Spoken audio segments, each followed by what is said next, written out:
I'm not the host. Vythe is the host, but I'm doing Yes, the intro because he's too slow. yeah, we're here doing a tier list for the Dark Souls Trilogy bosses, which is not uh not the usual content, but that's what we're doing today. It'll be fun, so we'll do it anyway. Yeah, exactly. Also, for context, I have only played the third game and not even the full game.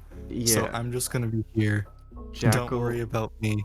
Jakl has beat Dark Souls 3 twice, but he hasn't beaten all the bosses because some of the optional ones are pretty out of the way. I have That's correct. killed I also every haven't beat all the DLC. I have killed every boss in the series at least once, so I have a little bit more experience with these. A little bit. Yeah, A little bit. Bro, you have 10 times more hours. That's not even an exaggeration. that's true. I think I have nearly 1,500 hours in the series now. Close. Jeez, I have like 150 max. That's not important. Let's just do the tier list. Oh my goodness. All right. Okay, here we go. Yorm the Giant. What do you think? He's all right. He's a well-designed fight at least. I like Storm Ruler, that whole concept. Yeah, I I'm feel gonna like he's okay. Storm Ruler is essentially fan service because that was taken from a boss fight from Demon Souls. Okay, that's fair. But having only played Yeah, the third game, having not played Demon Souls, even then it was a really that's cool true. fight. And So the I fan wouldn't put service him- doesn't necessarily take away from it. But Yorma's not a difficult fight because he's a gimmick fight. He's like a spectacle almost. So I'd put him in like maybe D tier because he's not bad. Actually, I don't know. I'd put him in C. In C Because tier? because just the concept is really cool. You get it done quick. It's not hard. That's fine. But even then, it's fast. The gimmick would get old, but it doesn't last long enough to get old. Yeah, yeah. So I'd put him in C, but I don't know. It's your thing here. Yeah, I think Yorm is. We'll put him in C tier. Good lore, sad story, but also entertaining gimmick boss. Probably the not too bad. best. Probably the best gimmick boss they've done, honestly. Maybe we should put him in B then, because I don't that's a know. lot of positives. But And then after that, throw him in C. the fact that he has more health than Dark Eater Madir is very lore inaccurate, which really That's like fair. ticks me off. And yeah, just the fact that you can only kill him with the Storm Ruler realistically is kind of weird. Okay, fair enough. You got me there. Um, the Pursuer, which is not when you fought. I'll put him in B tier. He's a good. He's from Dark Souls 2. He introduces like actual fighting mechanics in Dark Souls 2 because he's the first like boss of any difficulty that you would reach near the beginning of the game. So he's pretty good and good lore for sure. Champion's Grave Tender. You fought this one as well? Have I? Oh, was that in the first DLC? Yeah, the big wolf and the weird I thought dude. that it was just called. Oh, right, it was a dual fight. Yeah. I was thinking it was just the big wolf from earlier. I mean, basically, the other guy's kind of a pushover. You can parry and backstab him. Hey, that's true. I don't really remember that fight. It was not memorable at Yeah, all. no one remembers him. He's barely, like, I'd say, not terrible. Like, he's just bad. Okay, yeah, seeing as I remember he exists and that's about it. Yeah. I'll agree. It's not a very good fight. Let's just grab a random one. Ooh, King Vendrick, optional boss of Dark Souls 2, quite difficult. Um, and if you don't collect these very specific items, he has 32 times his normal defense, rendering him basically unkillable. But he is a cool boss with pretty good, like very good lore. Um, but because of the whole giant soul collecting thing, for him to even be like killable, I'll put him in B tier. And some sometimes gimmicky hitboxes, but most of the time he's good for Dark Souls 2. Uh, we'll do Dancer of the Boreal Valley. That wasn't a fight. That was interesting. Overall, it's pretty good. Yeah, I don't have a ton to say on it because I've only done the fight like twice. yeah. I feel like uh, Dancer's a it's probably an A tier fight because for the point in the game that you're at, it's definitely like a good challenge. Though if you're an experienced player, you'll know that she is cripplingly weak to dark damage. So in New Game Plus, you can exploit that. And she definitely teaches you to dodge and not get hit. I learned that the hard way, yes. Because she has Overall, like, really nice fight. Plus, pretty fun lore. Kind of obscure, yeah, but fun overall.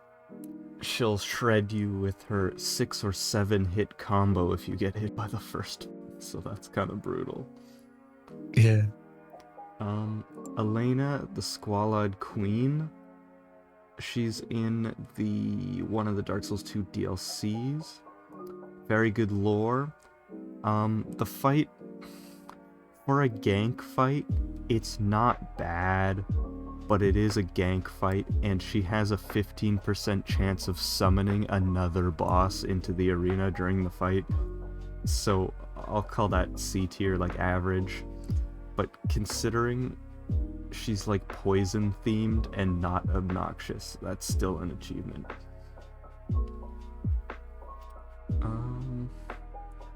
Nashandra, final boss of Dark Souls 2, depending on which ending you pick. She looks cool, good lore, but the curse beads are kind of obnoxious. And her moveset isn't super varied, which is unfortunate. So I'd put her in D tier. Not bad though, just a little under average.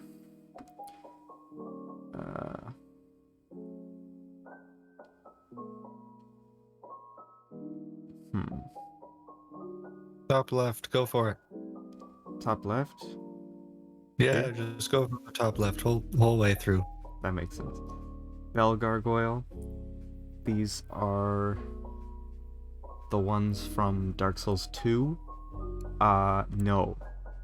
I do not like fighting 6 bosses at the same time. That's kind of crap. For obvious reasons. Burnt Ivory King. That is a lot of people consider to be the last boss of Dark Souls 2 because it ends what most people consider to be the hardest DLC of Dark Souls 2. And that is an S tier fight. The lore, the mechanics, the music, how epic the battle feels, it's very good. Champion Gundyr from Dark Souls 3.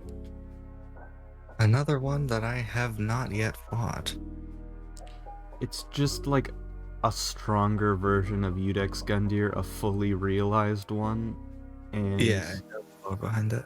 I'd say that's an A tier because the lore is very good to go back in time and see this person that you defeated at the beginning of the game in his prime, like fully realized. And the whole area is quite cool. And I feel like he's quite balanced because you can parry him and stuff if you know what you're doing. Executioner's Chariot. Once again, we'll put him in C because he's a gimmick boss, but it's not bad. The fact that there's skeletons in the room is kind of annoying, but the arena is cool and the concept is very cool. And also the boss weapon is absolutely ridiculous. Not good, just crazy. Ceaseless Discharge, that's a D tier. Is very limited move set. Interesting concept and good lore, but it's not much of a fight. It's like he hits you and you hit him. It's kind of hard to dodge. Smelter Demon, very cool. Good lore connected to the area, which is important. And he's not in A tier because at a certain point in the fight, he buffs and then being close to him drains your health, which is whack. Ancient Dragon, no. I'm not explaining now. Just kidding. The Ancient Dragon is an optional boss in Dark Souls 2. He has one of the giant souls that you need to make Vendrick killable, except for the Ancient Dragon has about 2 moves. Both of them will kill you with max health pretty much, and they're almost unavoidable. And he has 20,000 health, which is the most of any boss in Dark Souls 2, including the DLC. And it's not a fun fight, and I don't know why they put that in there, even as an optional boss. And simply to make Vendrick easier, that's kind of, was not the call. Dragon Riders, it's essentially just 2 of a previous boss. So, I'd say that's E. The idea of having a weaker one and a stronger one, though, is kind of cool. So that's what saves it from F tier. Baron's Undead Legion, you know this one. Ah, yes, that was a really interesting fight. Yeah. The I concept... think the way it's put together is just... I don't know, it's just neat. Just really cool. Yeah. It's a unique fight, definitely. Yeah. The concept of having these like warriors that are fighting amongst themselves and you at the same time is quite cool. And especially because they are essentially followers of Artorias, like they idolize him and stuff like that, is really cool. They're not as strong as they should be, though, which is kind of sad, but they're definitely an A tier fight, I'd say. Yeah, I would agree with you there. Just good lore, Yeah. fun, put together well overall. Yeah. Nothing crazy, just good, solid fight. Yep. Bed of Chaos, literally the worst boss. I don't know, but one of the worst bosses. I haven't even played the game, and I know about that.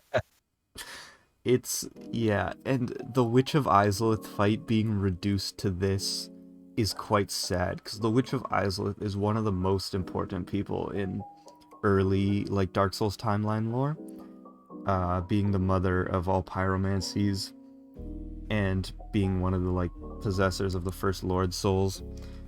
And then she's just this kind of annoying fight, and her 2 daughters are also in the room, technically. Or 3 daughters, maybe? I don't know. I gotta brush up on my Izalith lore. Okay, Pretty sure it's 2. Demon Prince? This is the first Ring City DLC fight in Dark Souls 3. I have not played that yet.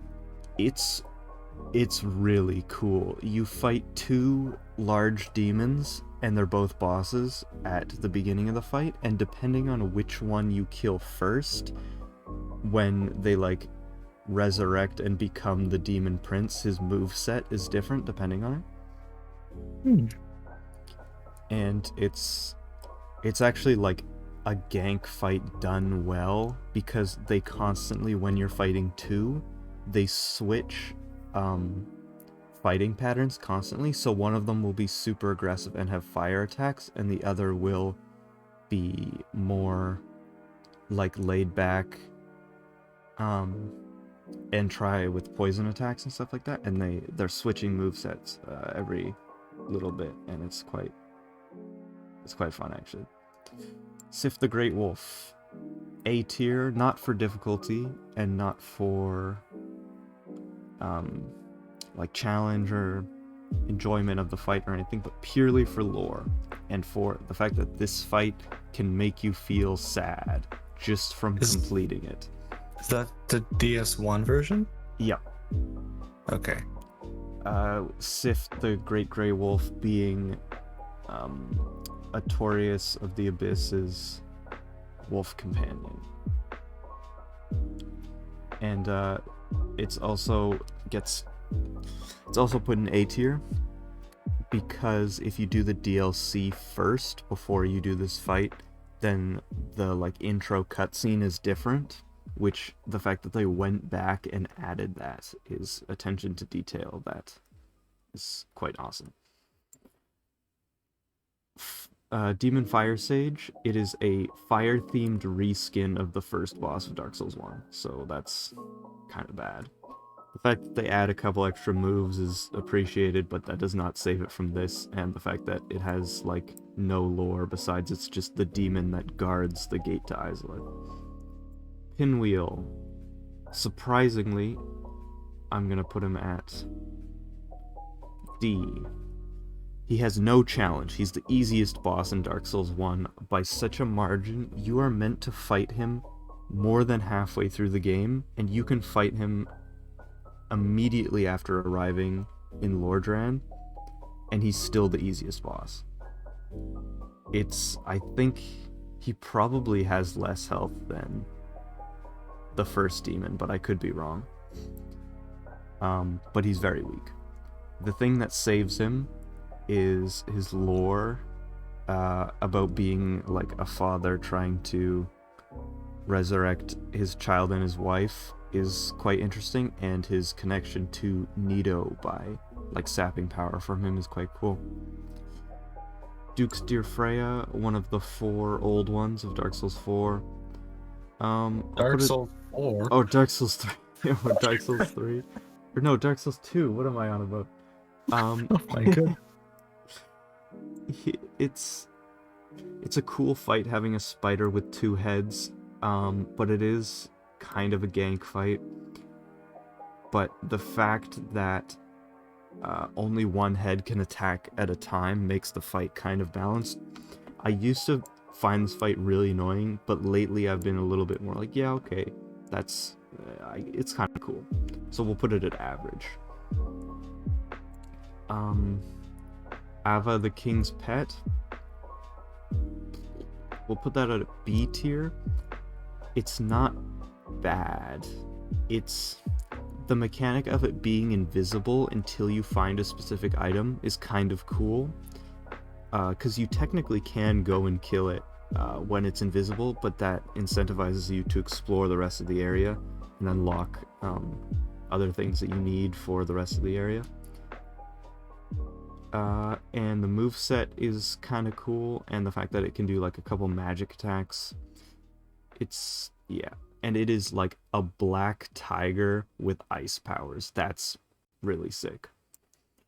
Dragon Rider, I'm gonna put it at the same tier as the other ones, because the Dragon Rider is meant to be like a challenging boss, as he's supposed to be like one of the trusted warriors of King Vendrick, but you can literally just wait 6 seconds and then roll right, and he jumps off the edge. Like, you can trick him into killing himself.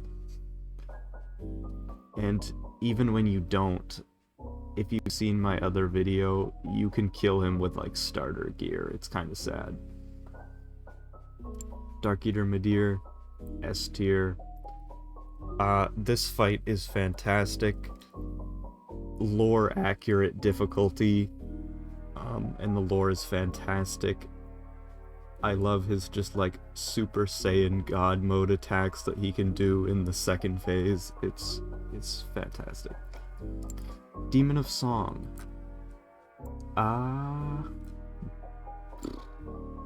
A tier, which is really weird because most people don't like this fight. It's not hard. And he has basically no lore. Actually, now that I'm saying that, he's going to be. But I think the mechanic of having him only part of his body is able to take damage is really interesting. And he does have a little bit of lore, and it's that as like disfigured and grotesque as he looks, he like makes this beautiful singing to lure travelers into his area to try and eat them, which is terrifying. So it's good that you absolutely slaughter him. Ornstein and Smo. This is gonna be controversial, but S tier. Just kidding. Most people think that this fight is S tier. It was the first kind of perfectly done gank fight, because you kill one and then the other one gets that power from the one that you just killed, and it's like a two-part boss fight. It's very well done, having the strong and slow and the fast and like less strong, because Ornstein is not weak. Centipede Demon, decent lore, though it is pretty terrible because you fight it on a tiny island that is surrounded by lava, and it's not fun. Throne Guardians, whack. There is nothing to break aggro. They just tried to do Ornstein and Smo, which would have been cool because the Throne Guardians is an interesting concept, but the fact that there's nothing to break aggro and they're both really fast and they can heal each other is crap.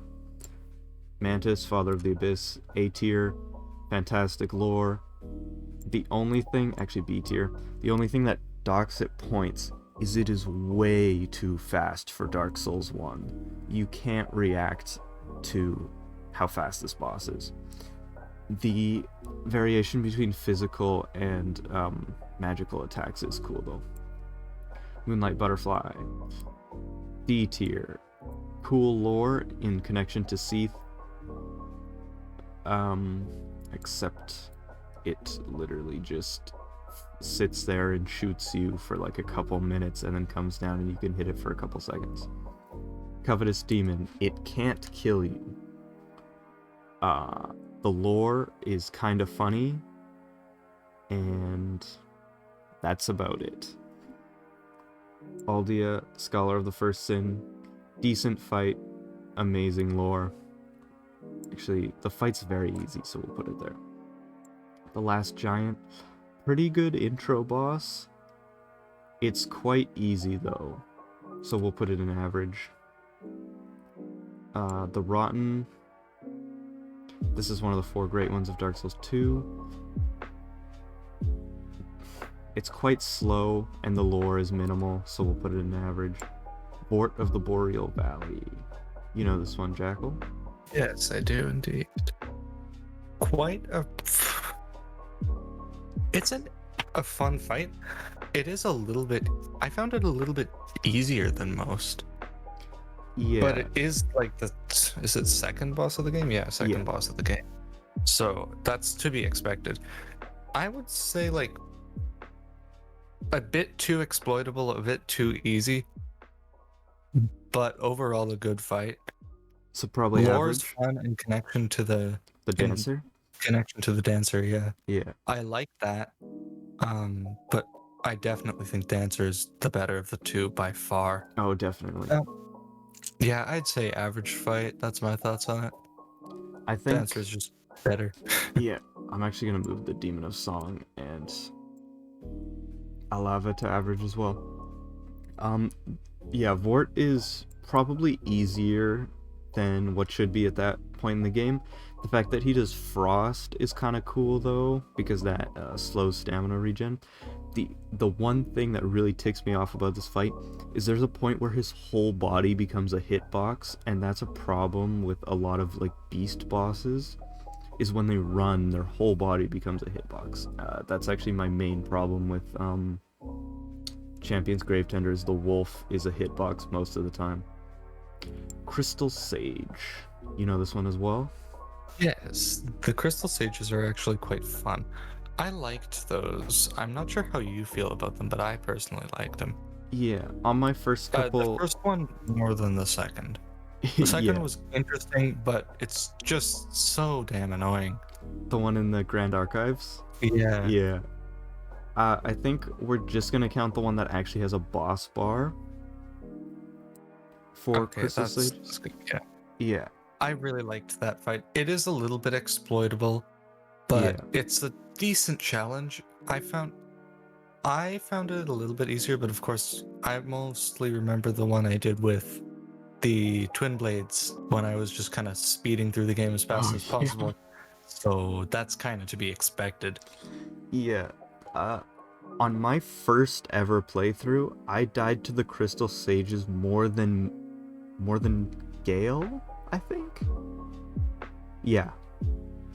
So at first I was like, I hate the Crystal Sages, but lately I've been kind of more into them, and their lore connection to Big Hat Logan from Dark Souls 1 is very cool.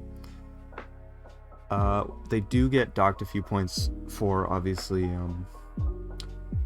their patterns of where they teleport are a little bit more predictable once you've played the game a bit.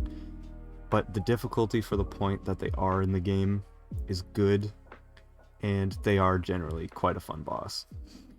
Also, you can parry them, which is always fun. Royal Rat Vanguard. It's just a room full of rats with one rat with a mohawk. That's gonna be an E tier. Their connection to the Rat Covenant and the Rat King NPC brings them up a little bit. But besides that, they're pretty bad. Udex Gundyr. Jakl, you know about this one, but I would honestly say A tier. I don't know about you. I would actually agree. Gundyr was a really fun starting fight. Yeah. Not too hard. I have a bit extra about Udex Gundyr because the first time I played the game, which was before I owned it, I was playing it at my extended family's house. I chose the Herald starter class, and I died to Gundyr about 30 times. So I'm gonna let you take Gundyr, because that wasn't good. Yeah, I think Udex Gundyr is a genius tutorial boss because he teaches you the mechanics of a warrior boss and a beast boss, while also representing how some bosses have very exploitable type weaknesses. As right before the fight, you can pick up a bunch of fire bombs, and his second phase is super weak to fire bombs. And he's one of the easiest things to parry in the game, and I think all of that leads to like the perfect tutorial boss. That seems fair to me. I'd agree with you. For my sequential playthroughs, at least. I mean, 2 playthroughs is... I'd say that's more than enough to get a feel for the tutorial boss. Yeah, I've probably played through them more. Anyway, next one. Tartarus Demon. This dude, below average, I'll be honest. You fight him... The idea of fighting him on a bridge is kind of cool. The fact that the bridge gives you a way to just drop down on him and kill him like basically instantly is kind of funny, and the fact that you can kill him in multiple ways by slashing at his ankles and making him fall off the bridge if you do it in the right spot is creative. So it's not E tier, but it's less than average. Seath the Scaleless.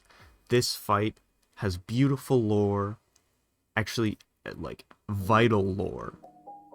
The fact that really bothers me is the fact that he can curse you when he kills you a lot of the time. But you do fight him like before you can actually kill him once, and he has to kill you, which does bring it down a little bit. But the fact that he's immortal and you have to go in the level and break something is really cool because it's tied to the lore. So there's a lot of positives and negatives, so I'd say that might just put it in average, honestly. Though I will put it up to B, actually, because of its connection to the Moonlight Greatsword that is in every game. And also, Seath is, like, actually kind of cool in the lore. Looking Glass Knight, B tier. It's a cool fight that, if you know some like weird gimmicky Dark Souls 2 mechanics, you like kind of get to see some cool stuff there. Because a lot of people know, oh yeah, you can put your invasion sign outside his boss door and he will summon invaders through the mirror on his shield into the fight, which is pretty cool. The only thing is he does lightning damage, and the arena you fight him in is raining.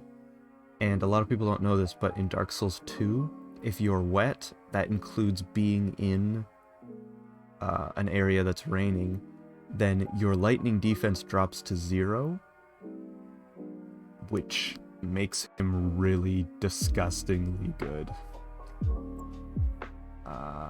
These guys, it's just a gank fight with 3 NPCs that have boss bars. Capra Demon. Honestly, not as bad as people say, as long as you fight him a little bit later. Cool connection to Izalith and all that stuff. Prowling Magus Congregation, just a room of regular enemies. Why do they have a health bar? The lore is like minimal and kind of weird. Crossbreed Priscilla, that is an A tier boss for the mechanics it introduces of having like an invisible boss, and you have to look for the footprints in the snow to find her. And the fact that she really doesn't want to fight you, so you have to actually instigate the conflict, is quite cool, considering that's like one of the few bosses in the series where that's the case.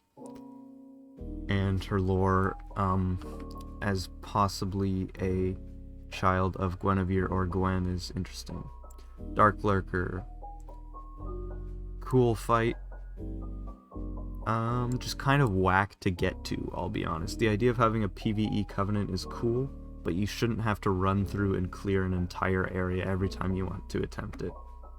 Asylum Demon, pretty good tutorial boss for Dark Souls 1. That's really all you can say.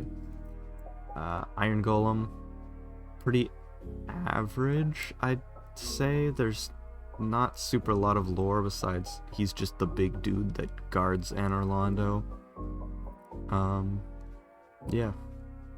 And he looks similar to the Tower Knight, I guess. Sin the Slumbering Dragon. That's an A tier. For a poison boss, he's frankly fantastic. He's in one of the Dark Souls 2 DLCs. The idea of him having a weak spot because he has a sword through him is really cool. And the arena is laid out pretty well, and his moveset is varied and not super OP or anything. Sanctuary Guardian, pretty average. The fact that it does guard a sanctuary, that's pretty good lore-wise. Sister Freed, how do you feel about this one? Oh, Sister Freed was interesting. That was quite a fight. Yeah. Freaking hard at the end, too. Oh yeah. Like, Dark Flame Freed is a borderline demigod lore-wise and fight-wise. Yeah. When I fought them, I had your help, so I haven't really had the full experience. Plus, I didn't go in blind. Going in blind would be insane. I wish I had done that, to be frank. Knowing that, I would honestly put her in S tier. That fight was just so good. Yeah. It is. Lore is fantastic. Mechanics are super cool. It's like surprising through the whole thing. It doesn't really get old, or at least it didn't for me. Yeah, that's Overall, just fantastic that's probably the in like boss every fight aspect. I've killed the most because I used to like go online and help people with that fight all the time because of just how much I enjoyed it. So yeah, it's definitely S. Guardian Dragon. Average. It is literally just a dragon that guards a pathway. There's no lore besides Aldia had a big cage with a dragon. Black Dragon Calamite.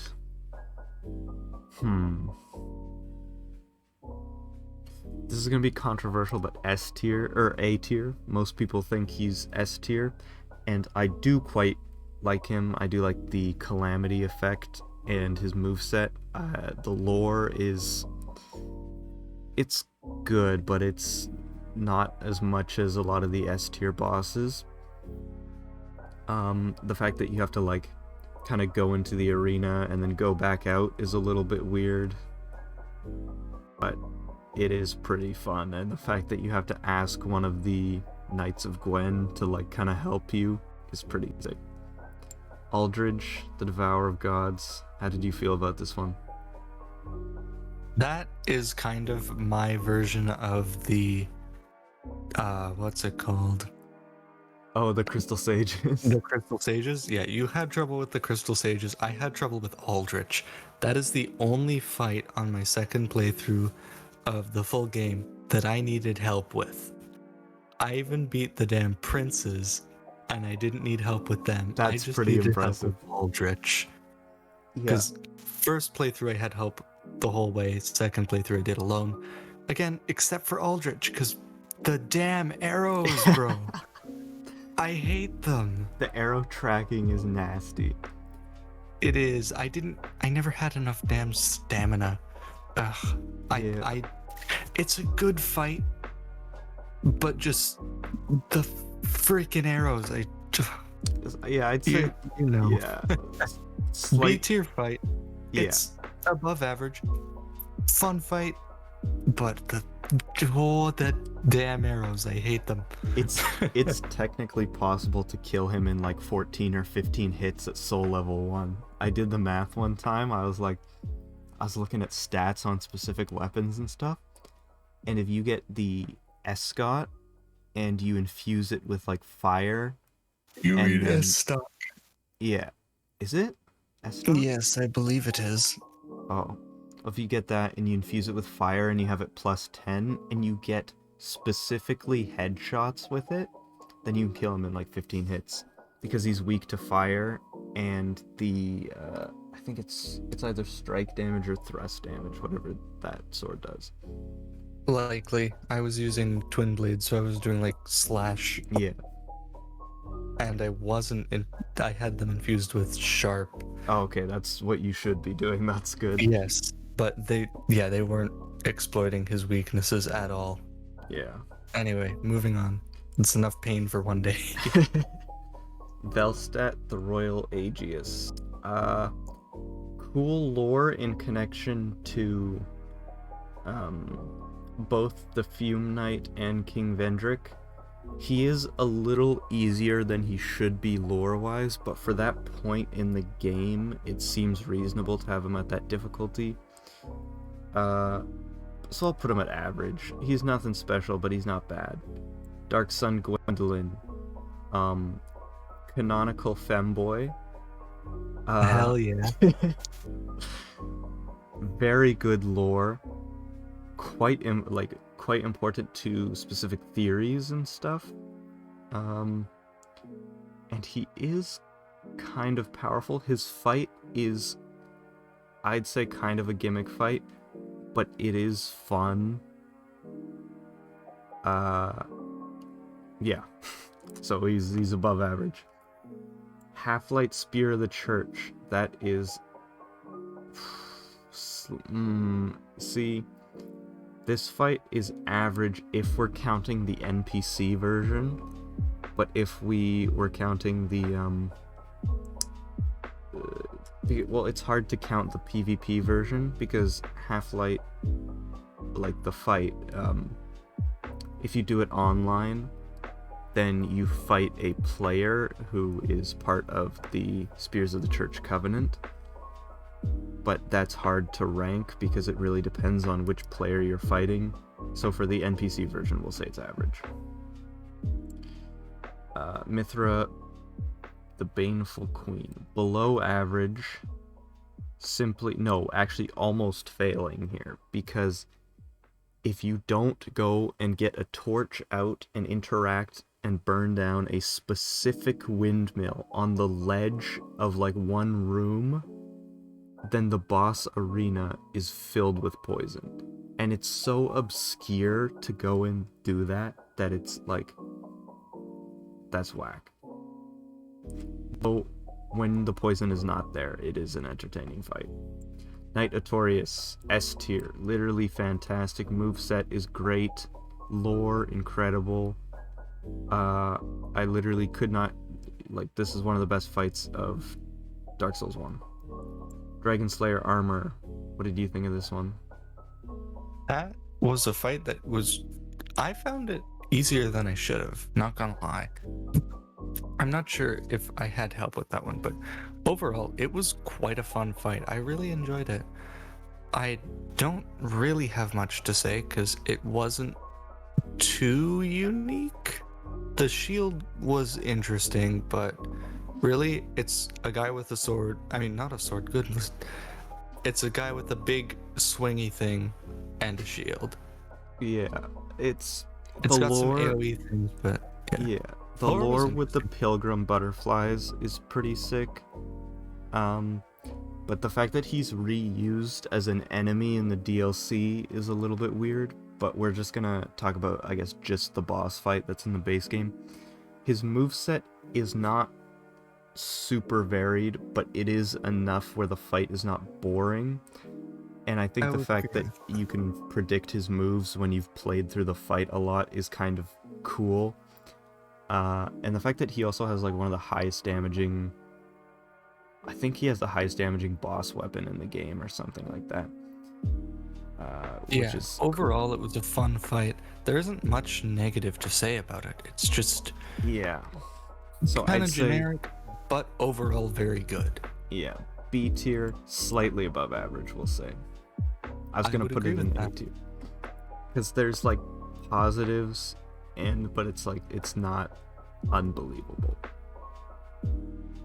Osiris the Consume King is an A tier fight. A lot of people don't like it. I would say he's very cool. The lore, fantastic. Him being the king that kind of went mad with a desire for power, and the fact that he found it within the like cultists among his own archives, who kind of worshipped and revered, not completely worshipped, but like, yeah, revered is the more accurate term, for Seat the Scaleless, which is why after all this time he's almost transformed into a dragon, so he's like completely blind as Seat the Scaleless was.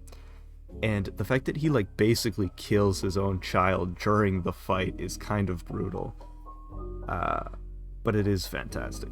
And it has some of the best voice acting in the base game. Gwen, Lord of Cinder, also A tier fight. The fact that it can be parried takes it down from S tier, but music is probably the best in Dark Souls 1. And just pretty challenging, and it's really, it brings out some emotions when you see this like legendary Lord Gwen, kind of a shell of his former self, because all his power has been like sacrificed to the flame. Fume Knight. I'll also put it in the A tier, honestly. This fight is so difficult, but it's so much fun. What keeps it from an S is the fact that if you mess up, he can heal.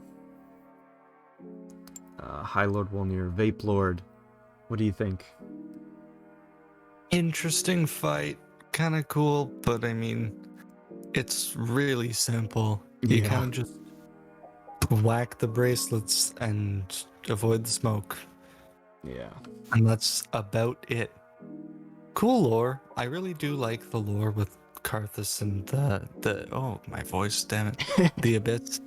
um, yeah, lore is what saves it, but fight, while it's unique, it doesn't really do much. Yeah, I'd say it's I'd put it it's in C. yeah, it's saved by its lore because the smoke is so annoying. Um, but for a gimmick boss, it's not super bad. I would agree. Ruined Sentinels. Gank boss saved by the arena. I'll put it in average. It's pretty interesting. The armor is available in the Ring City DLC, which is cool because there's some like lore attachments there. And the fact that you have 3 bosses in an arena, and as long as you know what you're doing, it feels fair, is kind of cool. Curse Rod of Greatwood. What do you think? That was really annoying, to be perfectly honest. I don't really like him. Like it's fine, I guess, but that's about it. Yeah, Like it's kind of unique, but I don't know. It feels so gimmicky, yeah. in my opinion. I've honestly, this boss is kind of annoying with the acid things. It is a gimmick, and it's not bad because of the gimmick, but like the arm is kind of whack, and The arm is really annoying, and then plus the pustules hurt boxes didn't really work when I played it. yeah, Like you had to just hope that it came down low enough to hit with whatever weapon you're using. And if it's a smaller weapon, you kind of just run around until you can maybe make it work. I've had a glitch a couple times with the Curse Rod of Greatwood where you cannot kill it, where it will not die. Yeah. So I'll put it in Not a, D2. yeah, it doesn't go all the way down to E because it has no major problems. It's just Yeah, overall not too great. yeah. Nameless King, A tier. The it's just a good fight, honestly. Like the fact of it, him having lore tying him to Gwen as the firstborn of Gwen, which is borderline confirmed at this point, or all but confirmed, I guess, considering that the statues in Dark Souls 1 even resemble him. You have to kill his like dragon for the first phase of the fight, and then when you kill it and he absorbs the power and he becomes stronger in the second phase, it is crazy. His weapons and spells that you get from it are not particularly good, but that's just a flaw of Dark Souls 3 of there being boss tools are not particularly good. Gaping Dragon, pretty average, but it's just kind of unique, which is a positive, but I'd say there's definitely the negative of the Chandler that looks over the fight that can like shoot spells at you, and if you don't kill it before you go in there, it's just really obnoxious. But the creativity of this boss and the fact that it kind of transitions between 2 forms every once in a while, of it like standing up and then like laying down long ways, is pretty cool. The lore is average. It's just a dragon that's pretty hungry. Old Demon King, above average simply for lore. The fight is okay, but the lore is fantastic of him being the last like demon. And when you fight him, if you get him down past 10% of his health, then he just like sits there and he just struggles. Like he doesn't have enough strength to continue fighting you. And it's quite like the fact that they put that in there obviously means something, and it's quite like sad to see because he knows he's the last of his race. It's quite powerful. The Lost Sinner, it's an A tier fight. It's just pretty good lore, kind of disconnected from the rest of Dark Souls 2, but so are a lot of the Great Ones lore. It's a fun and unique fight, and the fact that it changes so much in New Game Plus is pretty sick. The Four Kings, above average. The mechanic of them being on a timer is pretty cool, and the fact that they have the most health of any normal game, non-DLC fight, is pretty cool. The idea of having to get the Covenant of the Abyss is cool. It's just nothing special. Pretty interesting lore. Ancient Wyvern, just a gimmick boss that's okay, with an annoying level leading up to it. Stray Demon, just a reskin of the first boss of Dark Souls 1. Scorpioness, Najaka, I'd say average, just a cool scorpion-themed Quelaag. Skeleton Lords, below average. They're just 3 skeleton dudes that when you kill them, it just becomes a gank fight. They are saved a little bit by their lore. Ludden Zullen, terrible. Almost no lore, just a reskin gank fight with the worst lead up to a boss fight in any video game ever, not just the Souls series. Royal Rat Authority, also awful. It's just, the boss itself is easy, the arena is just filled with 4 rat enemies that do toxic damage, not poison, toxic. So if they hit you twice in the fight, you've lost the fight, because you're toxic now and nothing can save you. Deacons of the Deep, what did you think of this one? It's all right, but not too great in my opinion. Like, it's a gank fight. It's not hard. You kind of just hit R1 a bunch.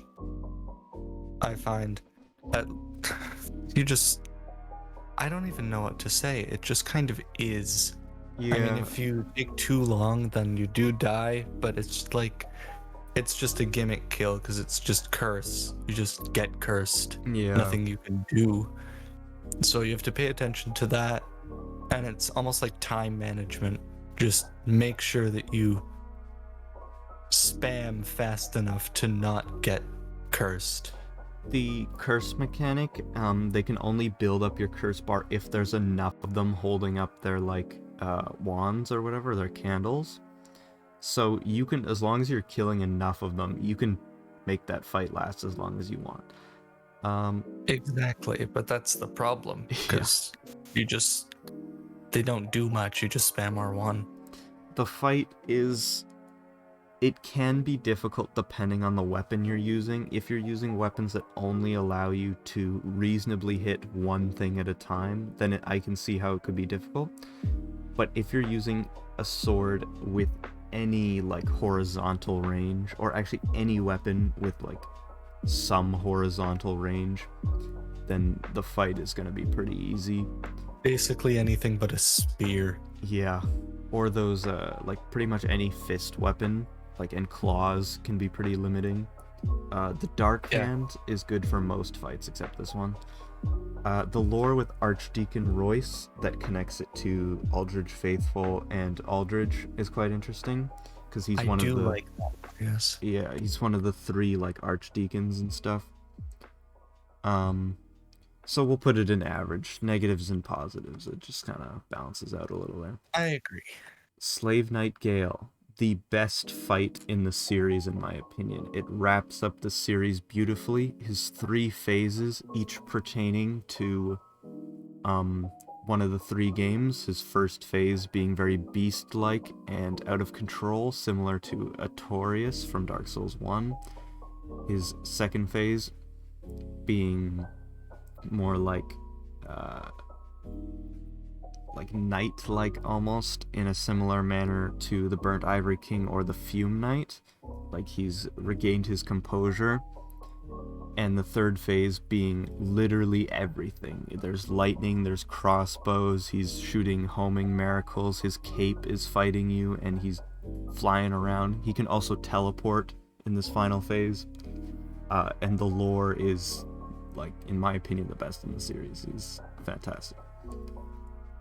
Pontiff Sullivan, what did you think? kind of it overall it was pretty fun.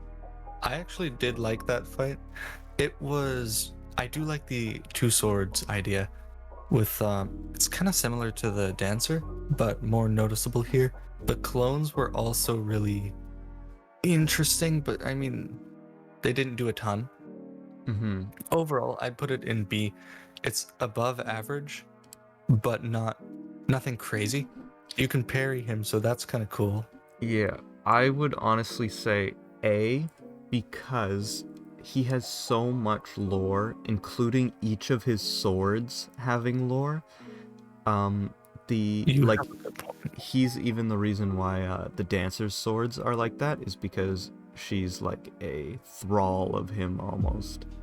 And the clone mechanic is really cool because when he clones himself, he becomes less aggressive, but when you kill the clone, he goes back to his previous aggressiveness, which balances the fight. So you can choose, do I want to fight both of these while they're less aggressive and he kind of telegraphs his attacks more?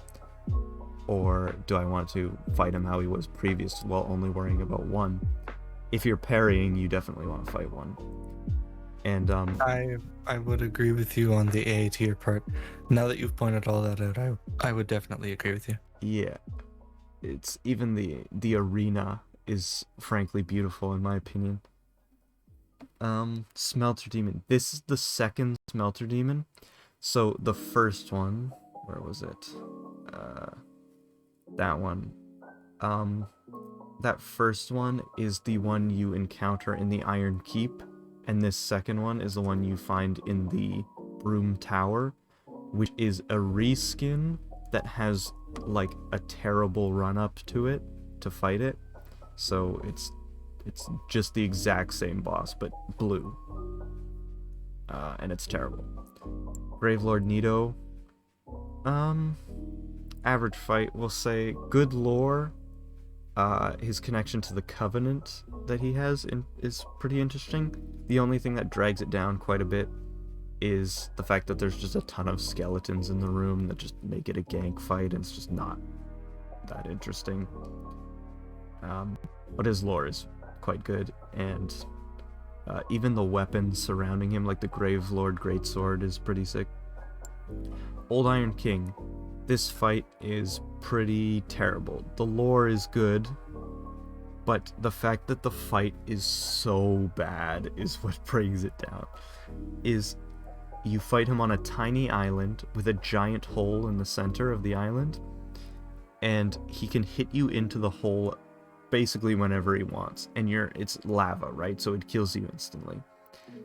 His attacks are super telegraphed, meaning if you dodge them, he like sits there for about 5 seconds before he brings his arm up after a fight. It just feels really like just lazy almost.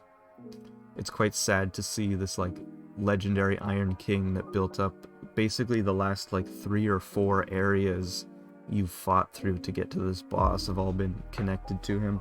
Like even the Executioner's Chariot is like people he's connected to, or like the Skeleton Lords are people who work for him, all that kind of stuff. Prince Lothric, what did you think? Really fun fight. I did really enjoy the princes. They're hard as hell. I found that out. I had to stop using embers because I ran out. Overall, I really liked that fight. The concept with Lothric kind of reviving Lorien over and over again so that you have to kill Lothric is quite frankly fantastic. Yeah. I don't really know what to say. The teleporting attack with Lorien is really freaking annoying, not gonna lie. But I think everything else makes up for it. Plus, the lore is good. Yeah. Yeah, what else is there to say? Everything's good. There isn't much bringing it down except for that one teleporting attack, and that's almost it. Yeah, it's amazing. The only thing that does bring it down is the RNG of the fight is like it really kind of depends on how spammy he is with that teleport. but it is a fantastic fight, and even the connection to if you go through New Game Plus and you get 2 of the Twin Prince souls, and you make boss weapons out of each of them, and you get each of the Twin Prince's swords. You can go to the guy who makes your boss weapons, and you can fuse both of them into a special weapon called the Twin Prince Blade, which you need both for, which is an amazing detail, and it's cool that they took the time to add that. Soul of Cinder, S tier. The fact that he can do like literally anything that the Dark Souls 1 character can do, and that his second phase is just like Gwen, like that's so cool. What do you think? I would agree. I don't have as much context for the Gwen fight, so that wasn't really too interesting for me. Plus, the 5-piece combo is annoying as hell. Yeah. Overall, though, yeah, really fun fight. The concept of like switching classes almost to represent all of the souls that have been taken in by the Soul of Cinder is really interesting. Overall great fight. Yeah, I think it's amazing that you're essentially fighting like you are quite literally fighting all of the people who have linked the fire before you, which includes the Dark Souls 1 character, which is why he has the wood grain flip ring and all that kind of stuff. And the fact that he even like the connection to Dark Souls 1 and stuff like that through Gwen as well in the second phase.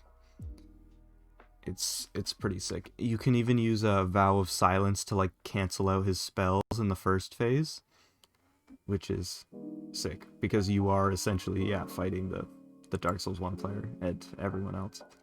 The Giant Lord, it's just a slightly different Last Giant.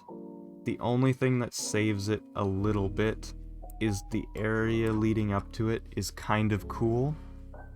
The lore of you going back in time to beat the crap out of this guy before you kill him in the future is kind of cool.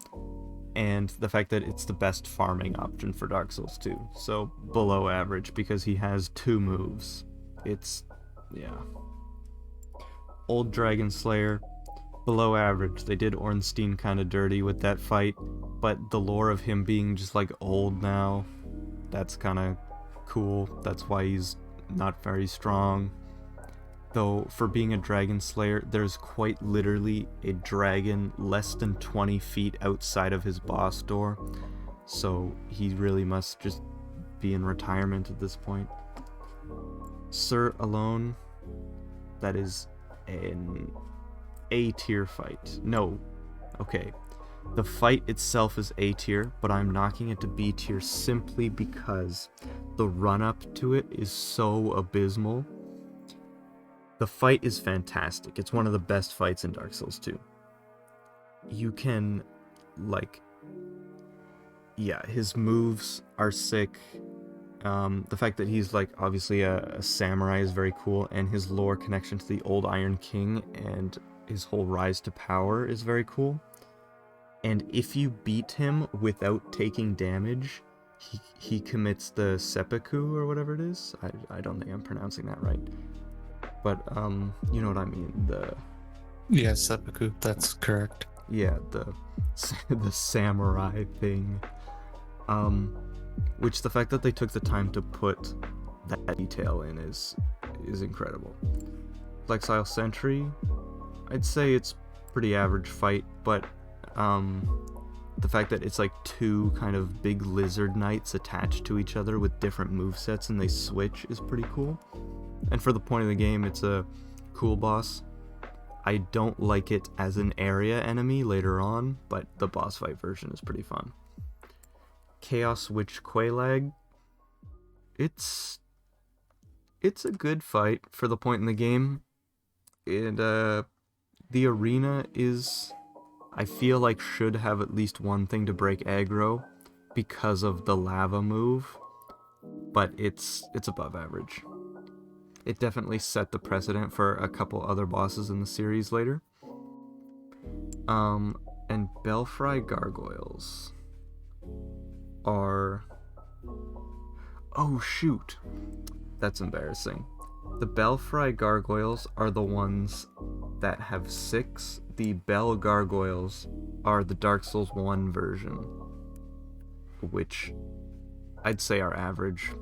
They're not very difficult, but the idea of having one strong one and one weak one with different moves is pretty cool, and the fact that the other one comes in halfway through the fight, giving you an opportunity to get damage on the other one, is also quite sick.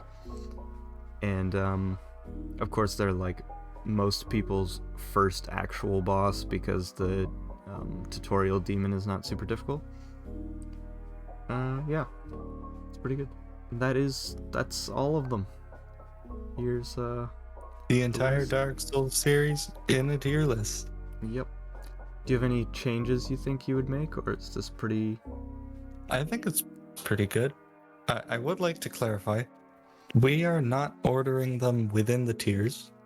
Yeah, oh yeah, that is important. Except for Gale. Yeah. Gale is almost on a tier of his own. Yeah, actually, hold on, we'll do that. Add row above.